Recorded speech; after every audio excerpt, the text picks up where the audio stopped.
A big story for Hampton Roads, another big hit for PEOPLExpress Airlines. It's been weeks since we heard anything about the airline's return. And Newport News Williamsburg International is kicking PEOPLExpress out. Not just its ticket counter, but its office too. And the bills the airline is racking up are pretty big. Tending your side's Lex Gray is at the airport now, crunching the numbers on all of this money PEOPLExpress owes. Lex? Yeah, Tom and Nicole, PEOPLExpress owes the airport $118,000 in unpaid bills and fees. I spoke to an airport leader today who told me even if they never get that money back, it won't break them, and actually something good might come out of all of this. The number of things that went wrong was pretty significant. 3 months after its late June start, one of PEOPLExpress's 2 planes got hit by a truck. The airline didn't have enough funding to recover from that.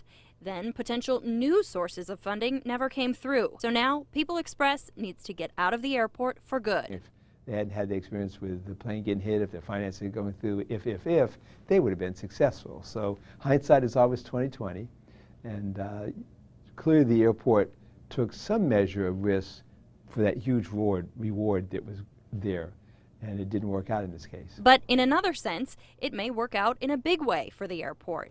We are in active negotiation and conversation with a number of different airlines, and we think the prospects are good.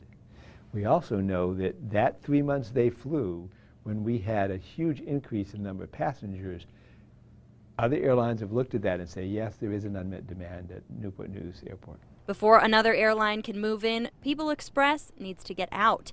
It hasn't flown since September, so why give it until November to move out of the ticket counters and until now to evict it from its offices? We really wanted to give them every opportunity to be successful, but at some point you just have to cut it off.